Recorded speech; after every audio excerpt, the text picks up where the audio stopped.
Hagerty is the world's largest provider of specialty insurance for enthusiast vehicles and supports keeping car culture alive through youth programs, the Historic Vehicle Association, the RPM Foundation, and more.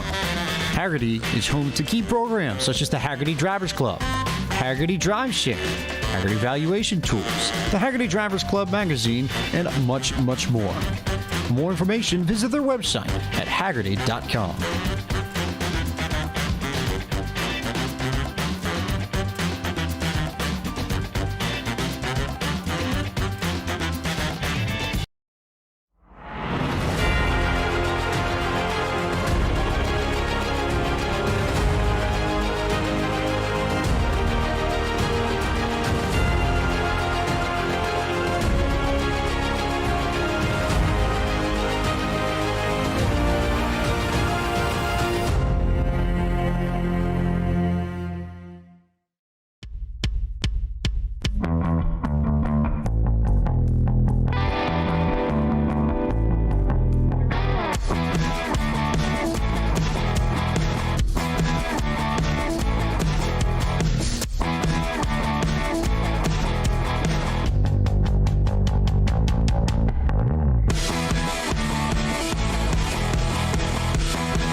To start things off for this brief series, our drivers get to go California dreamin'.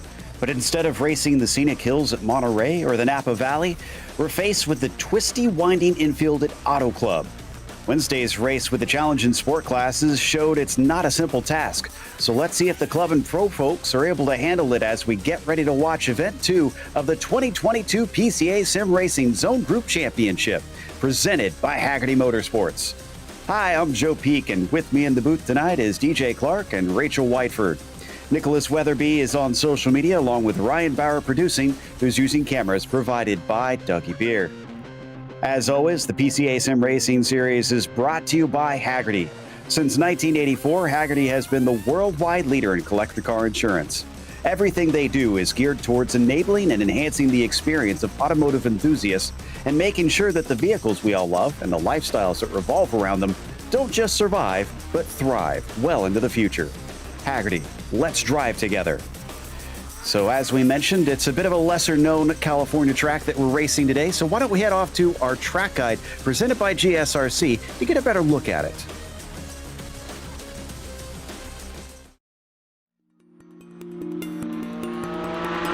Welcome to Auto Club Speedway. Located in a prime location directly east of Los Angeles, it's been used in many Hollywood films. While the oval portion of this track is more well-known, the road course has hosted everything from club racing all the way up to top-tier sports cars. The variety in layouts makes it well-suited to higher and lower-powered cars, as well as everything in between. Of the 3 circuits available, they range between 3 miles and 1.5 miles, but all of them are quite technical and have between 17 and 21 corners. Naturally, the fastest parts will always be those that utilize the oval, but they end in quite heavy braking zones. The infield has some surprisingly difficult corners, such as the hairpin, which starts with a fast chicane and then trips you up by forcing you to brake on a curve. The exit back onto the oval also comes with its own challenges, wherein some cars find themselves losing grip as they pick up speed. Plus, the transition onto the banking can be jarring if you let the car swing too wide.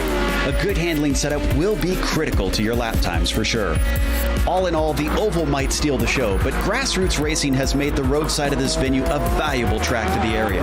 Fans and drivers are sure to enjoy the racing today.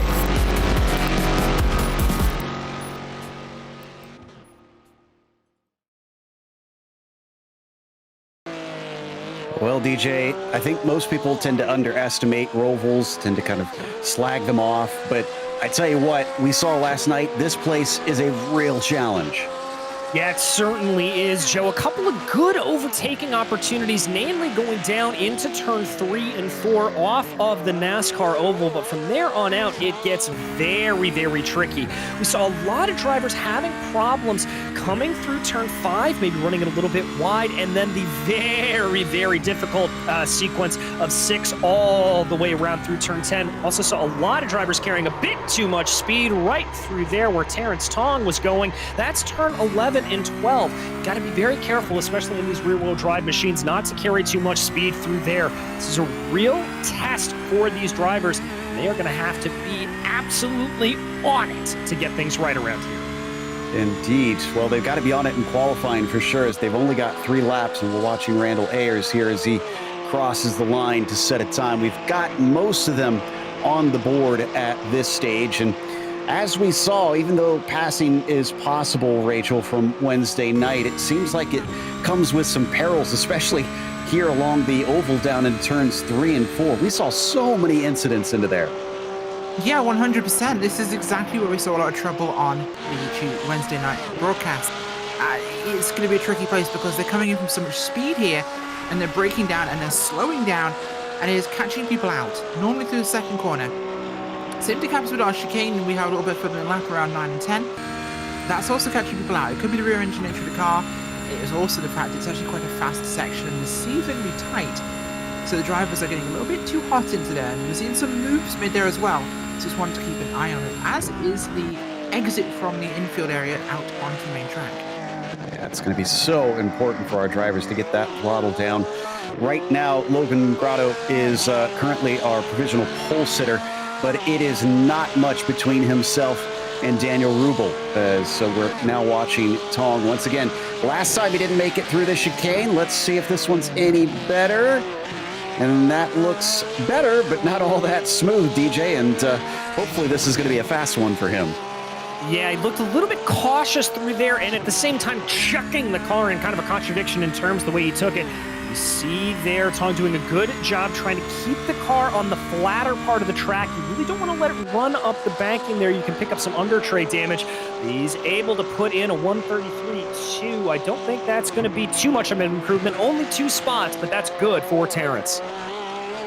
So as I'm watching the drivers finish their 3rd laps, our provisional pole sitter, Logan, not able to improve. That lap was deleted, but there's only 0.08 of a second from first to P3. We're watching Douglas, but I'm keeping an eye on Rubel in the number 5 to see if he can go those 0.03 quicker and manage to snatch this pole away. No, he can't do it. That leaves Jared Roadheaver in the 982 with a good chance at trying to steal it from both of them. Yeah, trying to get something going there, and that timing is not looking like it could be improved, I don't think. You got a good run there at the end and put it in a good spot, but I think the rest of these guys, it's going to be tricky to improve these times. Yeah, and I'm looking, and I think Roadheaver might actually be on an out lap here because I'm seeing that his timing and scoring is not showing up. Usually that's a sign, yeah, and this one does not count for him. So must have spun it and taken it back out onto the track. So top 3 insanely tight here for the start of this race. But now we're watching Gary here in the number 2, and he sits about half a second, DJ, off of the pole time. Doesn't mean it's impossible to improve here, but this actually, no, I take that back. He's on his 4th lap, so this one doesn't count regardless. Yeah, exactly. Watching Brett Holmes here. Brett was actually surprisingly quick coming through the 3rd sector on the last lap. He went purple through there, so there's a lot of speed to be had. Looking back here, though, on Peter Yerkes, as he pilots his way down this little mini straightaway, let's see if he's able to handle that tricky 11 and 12. Good job there, letting the car run out wide. Good stuff there for Peter. Even if he's not able to put down a good lap here and get a better lap time, just the more practice and rhythm you can get around this place is going to be massively helpful, as indeed he comes on into pit lane. Yep, Piers is going to finish it up, and Rubel carries on as well. Everybody is actually taking times at this point, and they are done. Now, this is interesting. Are they allowed to run below the white line there in the banking? Because we didn't see anybody doing that on Wednesday night, and I haven't seen any rule about that. We'll try and get clarification from race control. But Rubel taking a creative line, Rachel, and I wonder if that'll make the difference. By iRacing standards, yes, they are. Whether race control decide otherwise is another matter, but yeah, they can. In terms of iRacing status, it is not a 0x or a 1x. They are good to do that as long as they're on the racing surface. All right. Let's see who tries to take that approach as we go through the starting grid. Logan Grotto will be on the pole position with Daniel Rubel to his outside. Jared Roadheaver starting from third place. And again, it is 0.08 of a second between those three. It's not that far back even to Krebs, who's only got 8 more hundredths back to him, starting in fourth. Gary Rice will be in fifth position as Michael McKinney will be sixth. Then you've got Dean Chapman on the inside of the next row and Terrence Tong, who seem to have a little trouble in qualifying, starting from 8th. David Glenn will be P9, and Keith Morgan, DJ, will be in 10th. Aaron Ambrosino is going to line up in 11th, followed by Donald Binkley with Randall Ayers and Kevin Douglas behind them. Michael Patterson will be 15th, and to his outside, it's Bruce Robinson with Brett Holmes and Peter Dierkse in the row behind them. Daniel Florian will be 19th, and Carol Davis rounds out your top 20, Rachel. So it does. 21st is Patrick Gill with Jake Steinbrink in 22nd. And with 23rd, we have Kevin Newman. And they're getting lined up now. Looks like they just need Morgan to make his way to the grid. He's the last one. Then we'll take off behind the Porsche pace car and go running for 40 minutes here today. If you missed it on Wednesday nights, get ready for a show because, as I said, this place is extremely tricky. A lot trickier than you would expect out of what looks like just a sort of Mickey Mouse layout here, DJ. And I have a feeling, especially with the increased talent level once we get up here to the clubs and pros, that it's going to make making mistakes all the more costly. For sure, Joe. You've got to make sure you are pixel perfect the entire way through this track. Even just getting a little bit offline into 3 and 4, it can throw you off, and especially in some of the more complex flowing sections. Turn 6 all the way down to turn 10, for example, 11 down to 17. Those areas, you've got to be very, very careful because a mistake in one corner will bleed to the other. From the midfield, watching for Mayers here. And as the pace car peels off, even though control is given to Logan there on the pole position, he has to wait for the green flag to go. So patiently looking for the wave from Barney up on the flag stand as he patiently holds for the drivers, looking to make sure they are all lined up and packed up and ready to go. And there's the green flag. We are racing now at Auto Club Speedway. It's a decent start from Logan. Looks like Daniel's going to be able to hold it out, but now he can't tuck down to the inside as Roadheaver has got a nice run. He's going to use that slipstream. Hopefully he's not going to be boxed in as they fan out 3 wide, almost 4 wide at some points. Absolutely. 172 got a really rough start there. They've dropped back all the way through the field here. It's really hurting their positioning, and they're going to be really mired back in this business as it gets 5 wide back there as they're getting in towards turn number 3 here. All these cars are everywhere. A little bit of slapping, contact, bumping, banging, people running into each other, and it's a parking garage there. Yeah, they actually had to come to a complete halt for a brief moment at the back of the field, but I think they all managed to get through that first chicane. Now on board with Terrence Tong here in 5th position. This is up from 8th. He made a great run around the outside in some of those 3 wide moves as he tries to gain up on the back of Rubel, who lost positions since the start. From the front row down to P4 here, DJ. And Terrence has got to be a little bit careful there. Easy to carry too much speed going through turn 8. It's a decreasing radius corner. Now let's see here. This is the next tricky zone. These tires are just now getting up to temperature. Let's see if everybody's able to make it through 11 and 12 nice and smoothly. Tong not making the mistake he did during qualifying. He's through nice and easy as a couple of cones go flying there as these drivers work their way through the infield. And some of the most clever accident reaction I've ever seen just happened at the back of the field. David Glenn got a little bit tangled up, and this was with Brett Holmes, but watch the 172 of Glenn here. After he gets tipped around, the whole field barreling down on him. He holds his wheel straight as you're usually supposed to do, but going backwards and waits for it to open up. And then, Rachel, he's able to find an opening. Yeah, it's definitely getting hectic up there, and it is a good chance to go for it, but I just think a lot of these guys are getting a little bit excited, a little bit early here on board here with Road Heaver in the Rice and Dirt region of zone number 2 here, looking up there towards, I believe just ahead of him, that's going to be Grado, the leader of this race, and he is not going to make this life easy for him in the moment. Looking a bit further back now, this group just behind him, and we've got a lot of tension here for this last position in the podium.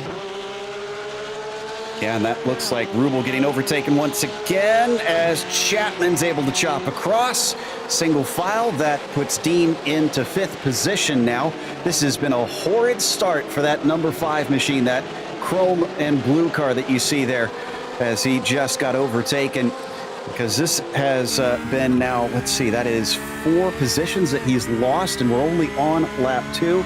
Back to P12 in the meantime. This is Randall Ayers giving chase, DJ, on Michael McKinney. Yeah, having to check up a little bit there through 11 and 12. The Constantina effect coming into play.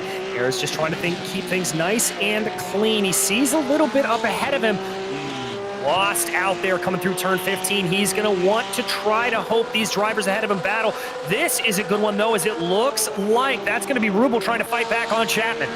He's got a good slipstream, but he's going to have to go around the outside, and we've seen the high line here doesn't necessarily work like stock cars do. Instead, he cuts down underneath. We wondered if that would give him an advantage, and it didn't quite, but I think that caught out Chapman, who looked like he had to take a bit of a late block to cover that line off down into turn 3. And great undercut, Rachel, as he's now on the attack on Tong.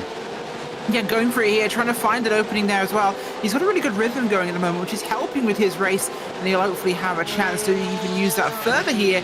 Looking at this Cimarron region, zone number 5's Michael McKinney here, right at the back of the 8 there of Ambrosino, as they're coming through that horseshoe corner there, down here towards one of our chicanes. These guys have been pushing hard, but McKinney, he is looking for this opportunity now. In the thick of the action now, as Binkley and Ambrosino are in front of him, and behind him looks like a little bit of a pass, or at least an attempt. Douglas tries to get the throttle down, but he spins the tires up as Florian is able to out-drag him, thankfully not getting tangled like we saw earlier on lap 1, and he gets back in line. Back up to Rubel now, still stuck behind Chapman. But is Chapman going to be held up by Tong? We saw him have a bit of a quick exit before, DJ, and coming out of the chicane, almost made the attack, but now he's got to work hard for this. Yeah, and you see a little bit of a mistake there from Rubel. The natural inclination on that turn 18 is to let the car run up the track, as I said, but because of the massive change in camber on the corner coming up on banking, it can upset the car a little bit and bleed off speed. Jumping back, go to Michael McKinnon, who's involved in this big train back behind Donald Binkley and Aaron Ambrosino. For some reason, we've got Randall Ayers in the pit lane. We'll have to try and investigate what caused that, because this is too early for a scheduled stop as we go 3 wide once again down into the chicane. And Ambrosino's going to come out ahead in front of that trio. Binkley trying to hold off McKinney, who goes to his outside as they break, and deep on the brakes now for Michael. McKinney might be able to get this done the long way around. No, shorter distance for Binkley, Rachel, will slam the door shut. Yeah, this is one of those moments where you've got this battling here. It was 3 cars at a breakaway, but they've just pulled the rest of the field right back into this because they've been slowing each other down, and that is really costing them in this one. But it's going to get things really, really condensed here, as you're starting to see. This time around the outside, there goes McKinney getting that one done. Binkley could not hold him back forever. And in fact, look at Florian in the red and black. He's now sizing him up, seeing if he can maybe take a pass. Looks to the inside, outbreaks him. Does he get slowed up for the corner? He does. Whoa, that is 2 areas you normally do not see overtaking maneuvers done into, and very, very bad falling through the field. Here is Donald Binkley. He's now got Douglas to worry about as well. We look back here with Michael Patterson. He's looking up at Douglas and Binkley.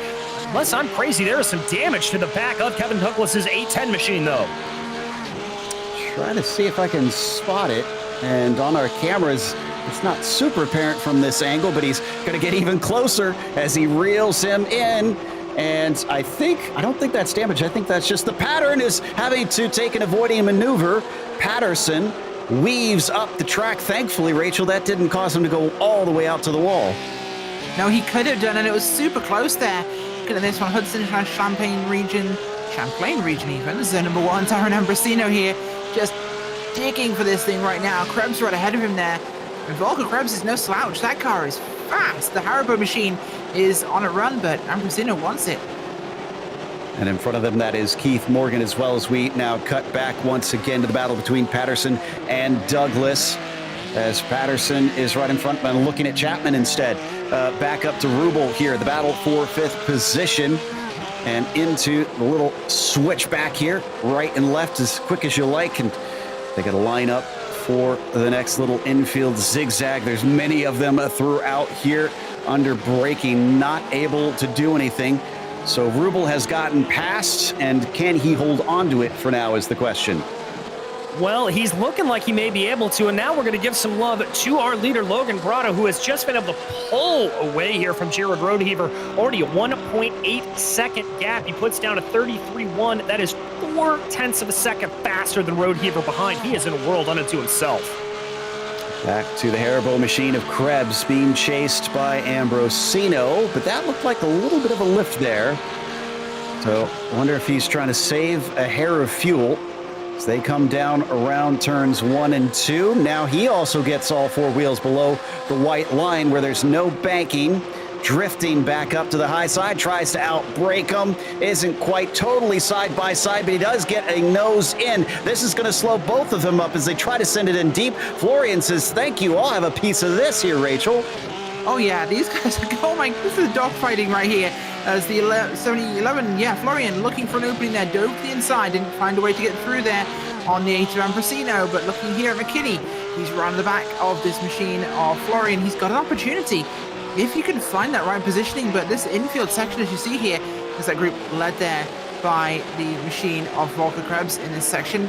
There's not many passing places. You can set it up and size it up, but until you get to a real sequence of corners, as we are on the back here of the Canada West region's number 1 driver's car, you just gotta wait. Whoa, the cone death in the back is real tonight. Seen plenty already, and coming down through 11 and 12. As Florian trying to shake off Michael McKinney. Guys hit a cliff face, and if you keep battling, they will. Well, tires and the bodywork, too, as we just saw Rubel really clobber the banking coming on. The nose bouncing around. Hopefully he doesn't injure the splitter as this continues. If he keeps that up, now he gets a nice little run. He likes that bottom line, and he takes it away once again, but it's scrubbing off speed. It's not completely faster than the regular lineup on the banking. He almost gets a nose in, but he can't make it happen. He's going to stay in line, but I feel like one of these days that little trick of his is going to give him a nice little treat. I don't know if that's going to be a trick or a treat, Joe, is the biggest problem with doing that is that you're running flat around and you're not able to use the banking to your advantage. Both times, the reason that move has failed is because he's scrubbing speed as the car wants to drift up the track on him. And so I've got a little bit of concern if he keeps running that he may get into the side of Terrence Tong and cause a big kerfluffle. Apologies. We hope to have pictures back here to you soon, as I just noticed Volker Krebs has come in and out, and I think this looks, Rachel, to me like a scheduled stop. The 53 is going to cycle back into 19th, but I wonder with all the action we've been seeing in that mid-pack if this is a call to try and just get some clean air. See, that's a fantastic call in a race like this. With a track that's really difficult to pass on, clean air is super valuable. Clean running laps, you will make more time with no one to pass. So it's actually a very wise idea. So let's see if that winds up paying off in the end, as nobody else, I think, has really taken a scheduled stop. All the others are way too early. Bruce Robinson, David Glenn, Randall Ayers have all been onto pit lane. I see Carol Davis has, but it was a bit of a long stop. And now Michael Patterson is going to be coming in, and this is before the halfway point. This is highly unusual, DJ. Not at all what I would expect is, here comes Daniel Rubel, though, trying to make the move on Terrence Tong, but that is, no, they're side by side now. Chapman trying to slot in behind. We're about to be Noah's Ark going down into turn 5. Chapman trying to get interested in Tong. Rubel's got the position, though. Finally back up to P4, but now that he's done that, he's 13 seconds behind the leader.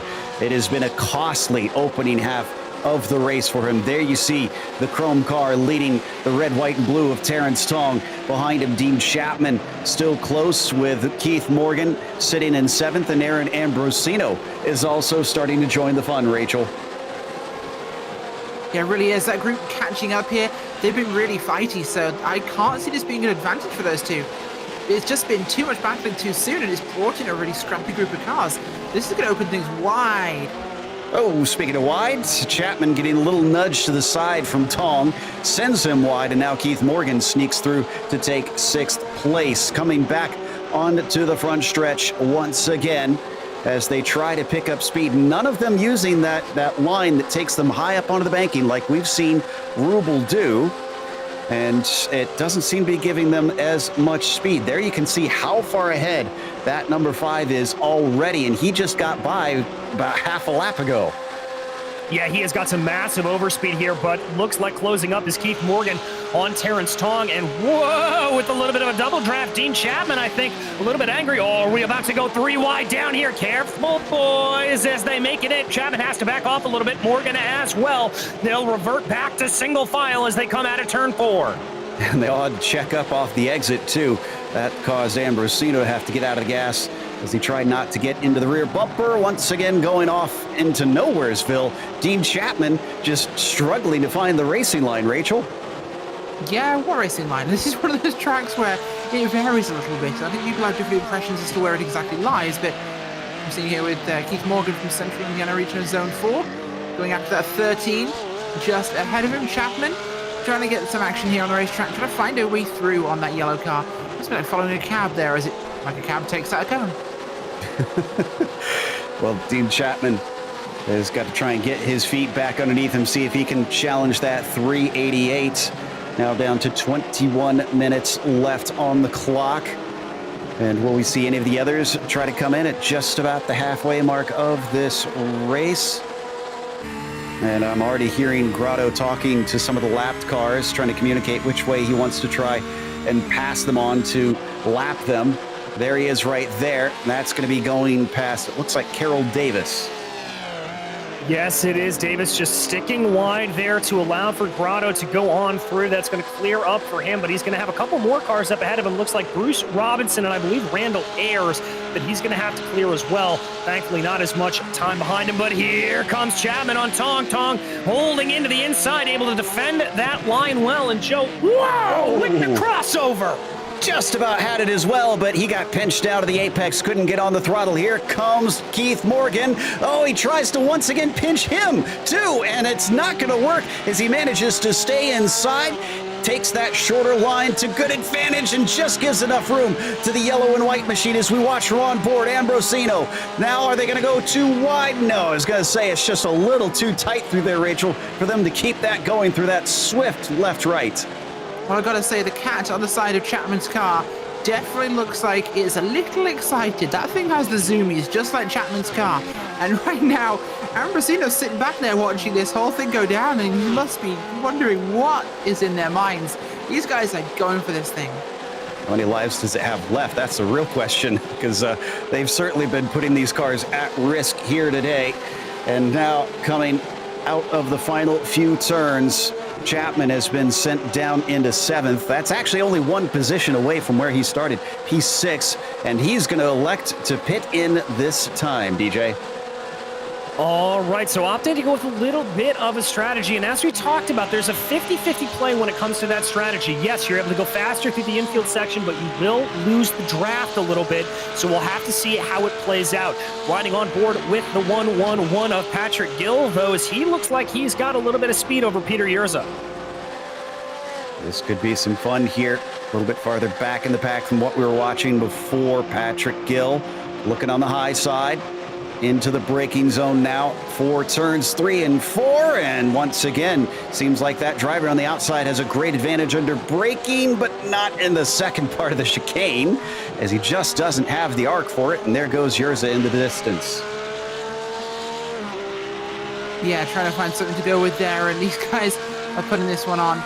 Ambrosino here looking at him, trying to find this opportunity, trying to also not get involved in whatever shenanigans these guys manage to find themselves, but this one has definitely opened things up a little bit. Morgan there is going to be one to watch, I think, for him. And Rubel as well. He's really got some speed under him. That gap, though, with Grado and Roadhiver, just to update you, has widened now to 4.2 seconds. Yeah, not looking like much is going to be going on between those top two. And Keith Morgan, you see in the black and gold machine, Ambrosino, and the bright green coming around as the New Yorker follows in the slipstream back up to Gary in third position. In fact, much closer to Roadheaver, 0.5 of a second. Could we see a battle for second place, DJ?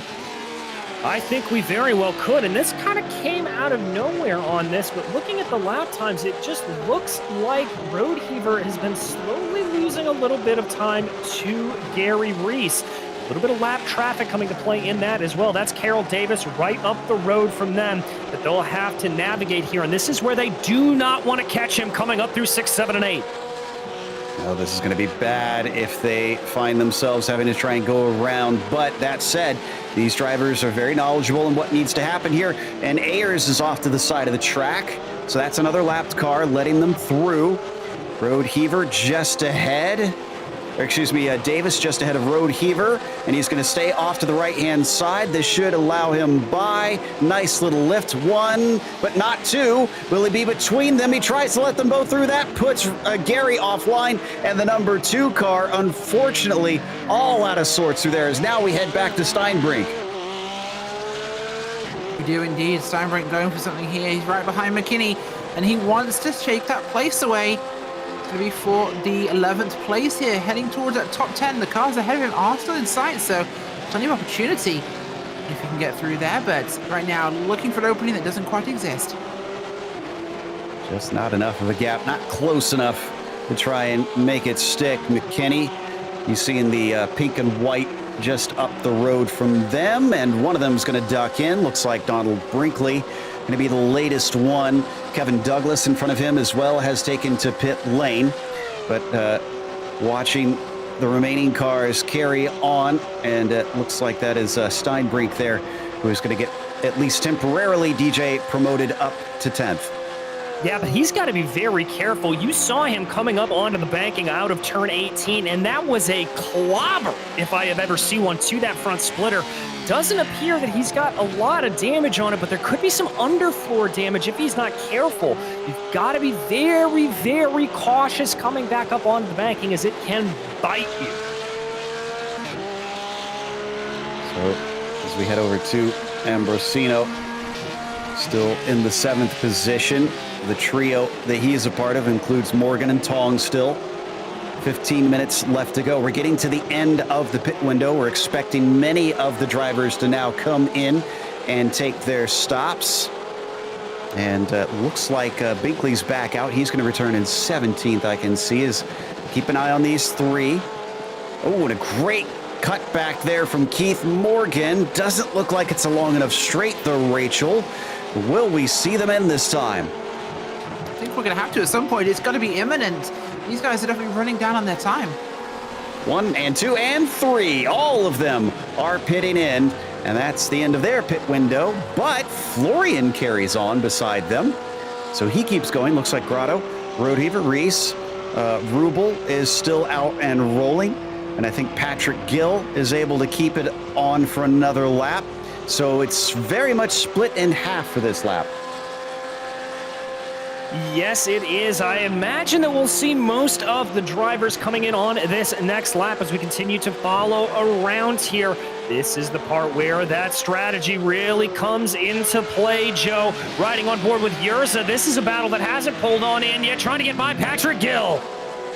We've been watching them battling back and forth for a bit now. Every once in a while checking in on this fight. Great exit there from Gill out of turn 4. And now coming around the double apexer. A little bit of different lines between the pair of them. And they do need to pit in, like DJ just said. They also need Grotto, Roadheaver, Reese, Rubel, and Florian all in front of them. Some of which are actually coming up towards pit lane now. And I do see Logan pitting in. So our leader is pitting. Roadheaver is pitting. Yes, this appears to be the end of the line. Yeah, that's all he's going to get from this one. They've got to go for it now. These guys have all waited to the end of this sequence, it seems, this time around. We had a mixture last time out, of course, in the first two races we had. But this group here for the sport class, they are not quite sure. Sorry, club even. They're not quite sure when they wanted to go. I think they've all waited right till the end here, thinking it's the most valuable. And we've seen a lot of times in these GT-style cars, that's the way to go, is it's a game of late braking there down to the entry cone. So Rubel able to go a lap farther than everybody. End of lap 18 for the number 5. Meanwhile, Logan Grotto still waiting for his service to finish. He's finally made it to his pit stall. 11.4 seconds, that's about average for the number 6, and he's on his way. Let's see if anybody who had the recent pits are close, and the answer is a big no. The first one up that has pitted is Terrence Tong, and he's just now coming onto the main straight. Yes, he is, as we continue to watch. There is Tong right there, just making a quick adjustment on his wheel. He is going to come back on by, be able to easily get by Daniel Florian, and so pretty much not a lot of movement around there. Tong in 5th, Morgan in 6th. The driver starting to speed up down to that inside acceleration lane. And this has separated them by a significant degree, it looks like. Some are going to at least find the slipstream helping them back together. But while they stayed in a close fight early on, now it's going to be every man for himself trying to keep the speed up and see if they can gain enough to get back to those positions they once fought so hard for. And, well, it's a quick gathering up of Morgan on Tong. As a little bit wide from the 388, Rachel has certainly allowed Keith to try and vie for a top 5. It really has, and I'm really excited to see him go for this one. It has been really busy so far, and he's looking like he has a real opportunity. Absolutely. Daniel in the number 5 now coming down pit lane, so Grotto should be able to retake that lead back here. And that'll be the last of our pitters. So once Daniel gets back out, we'll head through the field for a bit, but we're watching from Florian in the meantime. This is down in 11th position. Look at the stream of cars in front of him. It's Kevin Douglas, Aaron Ambrosino, Dean Chapman, and Michael Patterson. And Rubel just finished his stop, and he is out and rolling, but he's a little shy of 3rd place. He'll return back and forth where he was before. As we cross the 10-minute mark of tonight's race, it's time to bring you the Hagerty Motorsports Race Break. Since 1984, Hagerty has been the worldwide leader in collector car insurance. Everything they do is geared toward enabling and enhancing the experience of automotive enthusiasts and making sure that the vehicles we all love, the lifestyles that revolve around them, don't just survive, but thrive well into the future. Hagerty, let's drive together. Up at the top, Logan Grotto has been hard to catch here today. It's up to 4.3 seconds to those behind. He started it in the lead, and he has stayed there since the start, really unfazed by hardly anybody, as Jared Roadheaver has started from 3rd and been up 1 to get into 2nd place. Really in no man's land. Hasn't been able to catch Logan, but has been pulling away from the man in 3rd. Here you see Gary Reese in the number 2, 5.5 seconds behind. And he might have some trouble, because don't look now. It is Daniel Rubel, who started on the front row and had a very bad first few laps, fell down a bunch of positions, has been doing his darndest to try to make them up, and he might be able to get on the podium if he keeps this up.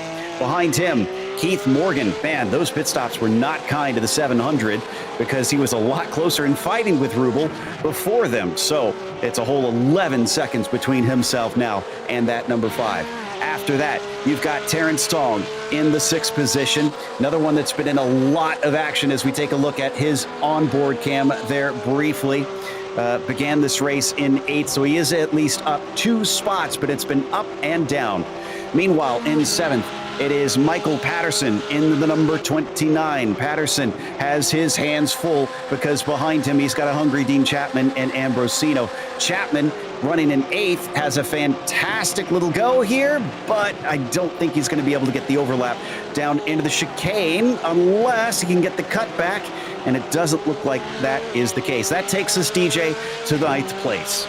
And in ninth place, it is the Hudson Champlain region driver of Aaron Ambrosino, who is holding on to the back of Dean Chapman. He is currently up 2 positions on the day. And closing into the back of Ambrosino is Kevin Douglas in that 810, the black and yellow machine, starting to form a 5-car train. And bringing up the rear of that in 11th position will be Daniel Florian out of Zone 3. The 11 machine doing a good job to stalk behind this multi-car battle. Back in P12, it's Donald Binkley, who finds himself in a little bit of a battle as well for the 22 driver, because hot on his heels is Michael McKinney. Back in that 527, the white and pink driver, the Cimarron region driver out of Zone 5. They don't have too far back as well, back to Jake Steinbrink, who is going to be closing in a little bit of a narrow run there. Steinbrink up 8 positions on the day, so Jake having a great job. Volker Krebs, though, down in 15th, having a terrible day. He is down 11. The Canada West region driver really hoping for more, and he'll be looking to do a little bit better next time out at Barba. And then back in 16th, it's Peter Yerxa in the 54 machine, the Down East region driver. And that rounds out your top 16, Rachel. So he does 17th place. It's going to be Patrick Gill, the Central Wisconsin region driver of zone number 13 in that 111 machine. Putting some good running in today. They started in 21st, so they are currently up 6. 17th is Brett Holmes from the Las Vegas region of zone number 8 in that 06 machine. A very iconic looking livery there. Holmes started today in 17th. He's going to be running exactly where he started. 18th, Bruce Robinson there, the Northern Ohio region driver from zone number 4 in that 386 machine. Bruce started 16th. He is back 2 spots. 19th is Kevin Heyman from the Gold Coast region of zone 12. That 247 machine started in last place, or close to it. He's now running 4 spots up from where he began. Carol Davis there in 20th place from the First Settlers region of zone number 2. Davis is up, or down, sorry. Actually, no, they're exactly where they started. We get some running order synchronization here with the pit stops, but exactly where they started. Behind them, it is David T. or Gary Rice from the Peach State region there of zone 3 in car number 2. Gary has had a bit of a shake-up here. His car's gone backwards a little bit from starting in 5th, so this is off-sequence heavily for him. 20 seconds, David T. Glenn there from the Hill County region of zone 5 in the 172 there. He started in 9th, so it's been a rough day for that car. 23rd and last is Randall Ayres from the Pacific Northwest region of zone 6. Got the camera on board there with Randall, as I hope the lava lamp is helping him go faster. Well, unfortunately, it doesn't look like it is, at least for this first race. Maybe later on when they head down to Alabama. But this concludes tonight's Midway Race Report, brought to you by Hagerty Motorsports. A big thank you to them for sponsoring the series. And we are now down to the last 5 minutes of this race. And look at this battle here with Krebs trying to chase McKinney, and Steinbrink not able to get by that number 46 as they come back onto the infield straights and weaving through the various chicanes that dot them. We also had an incident, I think Florian and Ambrosino had a coming together, DJ, a little bit earlier, unfortunately, so that sent them backwards and promoted a few drivers up. Yes, it did, and Daniel Florian has been black flagged as a result of it, but we focus in on this battle right here as it continues to be electric in the middle of the field. Donald Binkley, he had a little bit of a move, a little bit of a look there on Kevin Douglas, but not able to do it. This is Michael McKinney back in the popcorn position, just seeing all of this battle play out in front of him. And yeah, look in his rear view mirror, my goodness, you could see Volker Krebs' car was hot on his heels. Oh, but McKinney's in. He's already had his pit stop. I wonder if this is a drive-through penalty. Yeah, I think it could be, actually, based on how that's been looking here, but don't see one showing up from race control, so might have been an issue there for how things were running for him on track. Might have not fueled properly. I believe it is, yes. I see a black flag next to his name, yeah. And I see one for Kevin Douglas, a slowdown for Kevin Douglas, and for incidents, too many incidents taken on by Michael McKinney there. So a couple drivers certainly falling to foul. And, Donald Binkley's just got a slowdown. Yeah, Donald Binkley's going to have to give this one up a little bit, I think, because he just got a slowdown penalty. And behind him, Kevin Douglas really wants to get by. Will he be able to find an opening? Binkley's still carrying on. Now he has to brake a little bit early, and that's going to leave the door open. Douglas is going to get through to 8th. Question here is going to be as if Jake Steinbrink is able to capitalize. Did Binkley bleed enough time off as they go down through the corner? Good run for Steinbrink. He's going to start to poke his nose to the inside of what will be turn 11, trying to get that move. I don't think he's going to be slow enough, and indeed, he's going to just have to slot into line. Things get a little tense here amongst these guys, and look at them offline and everywhere, trying to find it amongst these cones. And as they come onto the main straight, it's a great exit for Douglas, a great exit for Binkley, but it looks like Steinbrink and Krebs struggling a little to hold on and just keeping their speed up. Volker's going to have a nice little slipstream. If he can use this well enough, Rachel, he could get back into the top 10. Yeah, he really could. I don't know if you give a bit of time there. It's always one of those weird things. You've got to get up as soon as possible, otherwise you could get penalized even harder and make that slowdown a black flag. But he seems to do okay there. Kevin Douglas is capitalizing and holding on to what he gained, though. And hopefully he can start to pull that away. But looking at the inside, here he comes. As they break hard into there, it was a look, but not serious, as, a poor exit with 2 wheels in the grass for Binkley, slows him down. Steinbrink pounces immediately. He is through. Another defensive move here from Binkley down to the inside of turn 5, and thankfully is able to keep Volker from coming through as well, but that was a costly mistake for the 22, DJ. Yes, it was, and I don't think it's done quite yet as Volker Krebs trying to carry as much momentum as he can, coming through the corner there. Oh, runs a little bit wide at corner exit. That's going to cost him a couple of tenths as they work their way through 9 and 10 right now, kicking the cones out of the way. This battle's starting to dissipate here for the moment. Now, here's where it gets complicated. Our leader just came across the line at about 1:34 left. Their best laps, 1:33s. So does Logan have enough to make this 1 lap longer? Does he want to make it 1 lap longer? Because he does have the time to be able to slow down. So we'll have to wait and see what exactly happens here today, and if we wind up with 26 or 27 laps. Oh yeah, we've run this one right down to the line here, looking at Logan Grado there, leading the way in this one, 5.8 seconds back to the next car in sequence for the Golden Gate region driver of Zone 7. He's put on a masterclass today from the green flag to, hopefully in a moment, the checkered flag. Just a few more corners to go for the number 6. And even though he did have it all his own way, he had to fight hard to try and keep the speed up. He had to watch out for that lap traffic. And to be fair, Jared Roadheaver at 5.5 seconds back isn't too huge of a gap, so he couldn't make any mistakes. Just one more corner to go. Getting on the loud pedal from here and out into the line. We are getting the white flag now. Is it going to change to a checkers? It's coming down to 3 seconds to go. There's the checkered flag, and Logan Grotto is going to take the opening win here in the club class for the Porsche Club of America's Zone Group Challenge. Roadheaver takes second, and Rubel with a run back onto the podium. Focusing back on this battle, Volker Krebs trying to see if there is anything he can do to claw his way back up into the top 10 here. He's got about 0.7 of a second to try to make up. I think that's going to be a little bit too far back. Everybody getting too good of an entry there. Binkley's going to hope for something, but 0.3 isn't enough to make before the start finish. That's not going to do it. So Steinbrink will keep 9th, Binkley 10th, and Volker Krebs outside of the top 10 after starting 4th today. Disappointment, no doubt. We got quite a battle here. Come on, Yurza and Davis trying to settle out 14th position. Kicking up the cones one last time. Try not to get a slowdown penalty out of there as well. And Kevin in the 247 will get that 14th spot, as Yurza just behind him by 0.2 in 15th and 16th. To Davis, which just about finishes things up. So let's take a look at our results here today.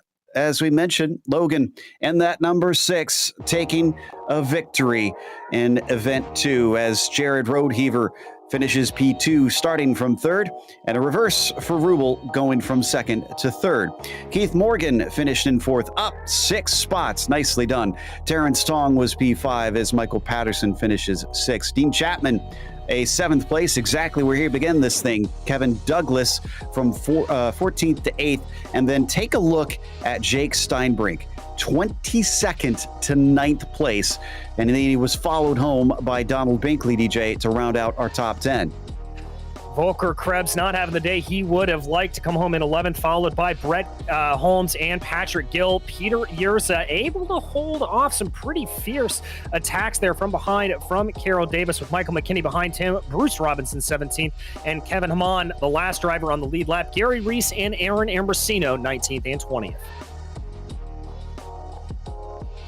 21st tonight is Daniel Florian, with David T. Glenn in 22nd and Randall Ayers coming home in 23rd. Which I believe will take us to a chat with our winner here pretty soon, Logan Greto, who managed to come home a full 5 seconds ahead of Jared Roadheaver and Logan. It didn't look like there was much of a challenge from behind, but they were at least within visible distance for much of the race. Did that keep you pushing hard? Looks like we might not have Logan all mic'd up yet. Can you hear me now? Now we gotcha. Don't know if you caught my question before, Logan, but congratulations. Were you pushing the whole way? I was just trying to stay as consistent as I could, trying not to look at the distance between the car behind me and not let that psych me out. Just trying to be consistent and just get those laps out. Well, it definitely paid off. Consistency certainly seemed to be the key out here today. We saw a lot of drivers fall afoul of slowdown penalties for cutting the course, and a few actually get drive-through penalties for too many incident limits. How much margin did you feel like you were leaving to the edges of the course, especially in those areas where it was just painted lines and cones? Oh yeah, that exit onto the front straight. I got a lot of black flags when practicing, and just during the race, I just stayed clear. Just made sure I wasn't going to get any of those. So I did leave a good margin just to make sure it didn't happen. Well, I'd say you didn't lose too much speed for that, considering how many laps you led. Heading off to Barber, a little bit more punishing, I got to imagine. A lot of barriers close to the track. Are you looking forward to that one? I've actually never raced it, so we'll see how it goes. Well, you're in for a treat if you ask me. Other drivers don't like it quite as much, but anybody that you want to thank that helped make this one possible? Well, I'd definitely like to thank you guys, Podium Esports, and our sponsor, Hagerty. And of course, my fiance, who lets me race on Friday nights when she wants to eat dinner. Great stuff there from the number 6, taking a win here today. And I think we have DJ talking to Jared Roadheaver, who finished second. I have indeed caught up with Jared Roadheaver, up 1 on the day. Had to put up a pretty stout defense there, as well as it looked like you had some attacks coming from behind at a couple of different points. Yeah, it was a little tough there at the start, trying to keep up with Logan after 2 or 3 laps. You know, he was gone. And then I made some mistakes coming out on the NASCAR. I got some slowdowns and was able to manage to kill him off without Gary getting the better of me. Surely thought one of those times he was gonna catch me there. How much when Gary was really pushing on you, were you looking in your rearview mirrors trying to drive that defensive line? Obviously, going into turn 3, such a tricky braking zone if you are off the traditional line. I mean, I watched him till about the braking zone. I'd say 95% out the back window till the braking zone, and then from there just transferred my eyes forward to get on where I needed to be. I know Gary, I've raced with him several times, so I knew what to expect. Well, obviously, that's got to help you there. But we head out to Barber Motorsports Park next time out. A little bit different than a Roval here. How do you like your chances?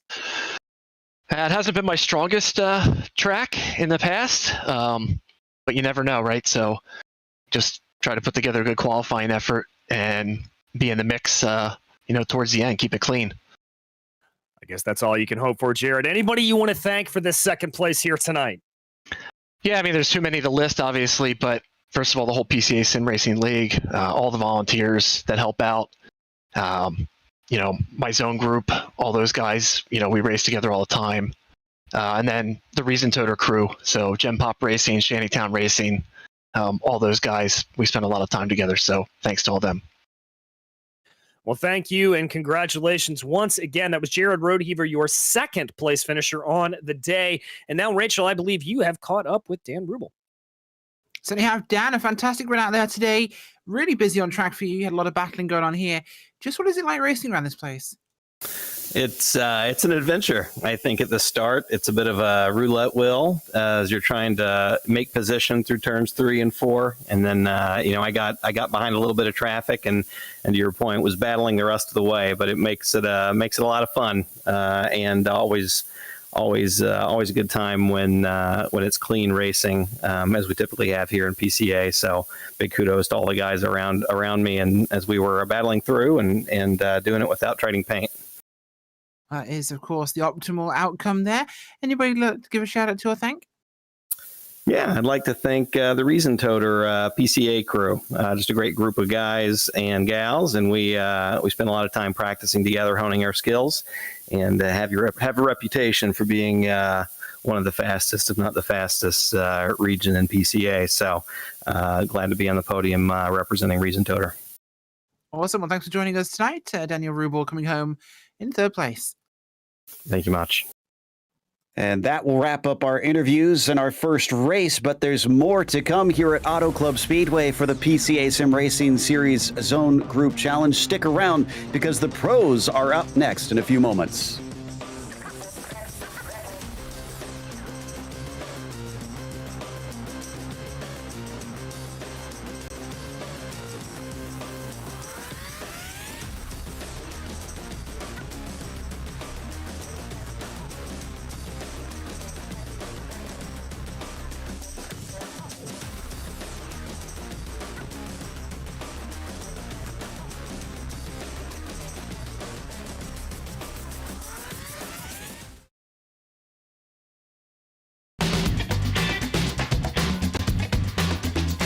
Hagerty is the world's largest provider of specialty insurance for enthusiast vehicles and supports keeping car culture alive through youth programs, the Historic Vehicle Association, the RPM Foundation, and more. Hagerty is home to key programs such as the Hagerty Drivers Club, Hagerty Drive Share, Hagerty Valuation Tools, the Hagerty Drivers Club magazine, and much, much more. For more information, visit their website at hagerty.com.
Welcome back to Auto Club Speedway. We're about to watch the pro race now for the PCA Sim Racing Series presented by Hagerty.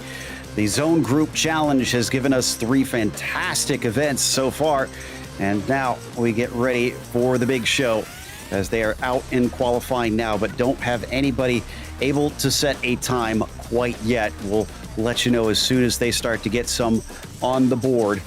And definitely felt a little bit different to me, DJ, compared to Wednesday night with the club class out there. It felt a little more intense to me. Most certainly, Joe. A little bit spicier drivers going for overtakes where you normally couldn't see them, but a lot more control. Didn't have the big sort of kerfluffle like we saw a couple of times going down into 3 and 4. There was a lot of aggression, but it was controlled aggression. Not a lot of crazy moves, just a lot of good, aggressive, clean driving.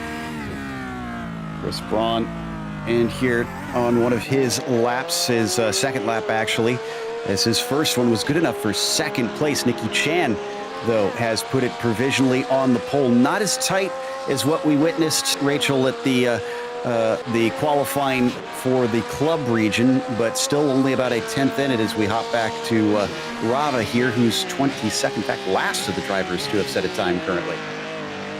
Yeah, seeing what we can do here. The times are a little bit looser. We weren't expecting that. I'm pretty sure we'll see those tighten up as they get a second or so lap in.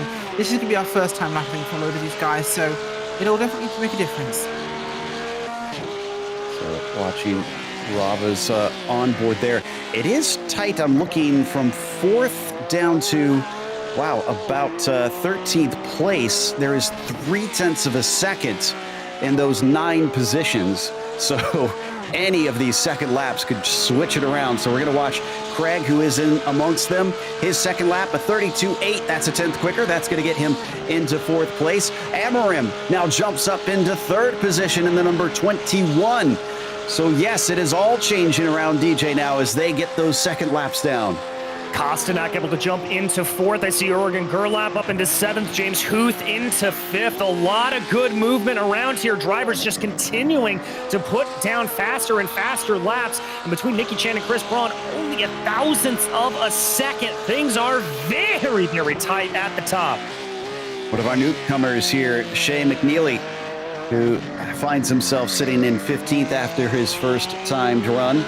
And he's on his second lap now, just heading into the infield. The gap between the leaders after that second set of laps, 0.02 of a second.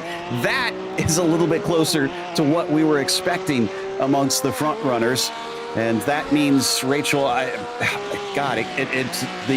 it's the breath of a butterfly's wing, basically, that is separating those first two. Yeah, it's pretty hard to describe how close 0.001 of a second is. Put it this way, you can't do anything specifically in that other than blink. Literally blink. And Jacob Schum, who is one of our few who has not set a time himself, Sang and Martineau need to get one on the board. I'm keeping an eye on our top two. This is their last chance to go quicker. Chan has his lap deleted, and Braun does not go quicker. So they're going to remain as is, first and second, respectively. But we still have drivers who could possibly try and overtake them on time. Martineau needs to just simply get one on the board. His first time lap is a 6th place. Wow, the 28 doing very handy, and he's got 1,000th to make up to Huth, who we know is no slouch, DJ. No, he is not. So Martineau, I think, definitely one to watch out for as those tires have come up to a little bit more temperature, only 70 degrees Fahrenheit out on track right now. So the more heat you put into them, the grippier they're going to be. I would keep an eye out here for him for sure. Not a lot of other drivers, though, left to set a time. I see Schum, Huth, Martineau, Brody is the top drivers who only have 2 laps in the books. Oh, and Justin Sang had both of his 2 laps he attempted deleted. In the third one, he seems to have parked it. So the 27 is going to start from tail end Charlie. There he is. But, well, he doesn't seem too upset about it. I guess he's taking this one with a smile, Rachel. Yeah, sometimes that's a good thing. Sometimes it's actually fun to start from the back, but I think it's also, maybe we might see the inverted result of the last one. It's always been that Pro is a little bit more spicy than the club. And so Jacob Schum is one of the few that's able to take a time here in these final 2 minutes in the 56 as we take a look at the wall of drivers that we're going to be watching today. And Schum across the line, not able to improve, it looks like. Martineau's second lap not faster, and McNeely's final lap is quicker. That's up to a top 10 for the 26. Looking to see if anybody else is able to set a time from here, and I think the only one is going to be Martineau, who is already up to 6th position. He's got enough time, plenty of time, actually, DJ, to try and cycle back around to do one better. Yes, he does, but I'm not seeing him go green through the first sector, so that's going to be a little bit concerning for him, but he may have the car just trimmed a little bit differently. He may not be fast in a straight line. Let's wait to see if he's able to go quick here through Sector 2. As we hop on board with the Zone 1 driver, heading down into the hairpin, that very tricky curved braking zone, bringing it around and nice and tidy there up to the curb. So far looks decent, but yeah, you're right. I'm seeing him hovering just about where his fastest lap was last time. So it's a big if out there. He could go quicker, he might not, and he's got just a couple more turns to go. The difficult flick right into this last little run onto the main straight, and let's see what he's got. It's now 4/10 up on my screen. The 28 could get a number of positions with that. In fact, that might even be pole position depending as he crosses the line. 32.287. It was just shy. And Rachel, he's going to put himself onto row 2. Yeah, that was a great run there. Fantastic driving. And that difference in time can come from one corner alone. And looks like it actually did. Whew. All right, let's go to our starting grid. And up at the top, Nikki Chan has the pole. Chris Braun will start from 2nd, and Cameron Martineau at the dying stages of qualifying will be from 3rd. Rafael Amarim, P4, will be followed by Derwin Kostanak in 5th. Then it's James Huth in the 6th position. Leif Peterson starting back from 7th. We'll see if he's able to make inroads from up there. Certainly looking to be some fast people up against him this time. Dave Craig will be in 8th, followed by Jacob Schum in 9th, and DJ Shea McNeely rounds out our top 10. Ian Simon going to be lining up in P11, followed by Matthew Seidel with Organ Gerlop and Travis Brody in 14th. Rodney Campbell will be 15th, followed by Mario Gonzalez with John Martin and Lyle Eddy behind him. Jeremy Mazzariello will be 19th, and Joe Steifel rounds out your top 20. 21st tonight is going to be Rick Reisenberg with Julian Velez in 22nd. 23rd is Robert Lacroix with Stephen Chen in 24th. We have Robert Rose 25th, Klaus Nielsen 26th. 27th is Christian Rava, 28th Robert Cottle, and Justin Esteban Tang in 29th. Looking like Zone 1 has got some great representation at the front of the field. 4 out of the top 6, so something in the water out there. Will they be able to keep it up over the length of a race is the big question. And the Porsche pace car is going to release Chan here in just a moment. We saw last time that it took the pit stops to split the drivers up. Will it be a similar situation with pace so close in and amongst the front runners and even the mid-pack too, you have to say, in that qualifying session? Pace car is in, and Chan waits patiently with Barney holding the flag at the ready. As soon as he drops that, it is time to go for the pro race here for the Zone Group Challenge. And he's holding them a long time this time, getting them right up close to the start-finish line. And there's the green flag. We are on our way.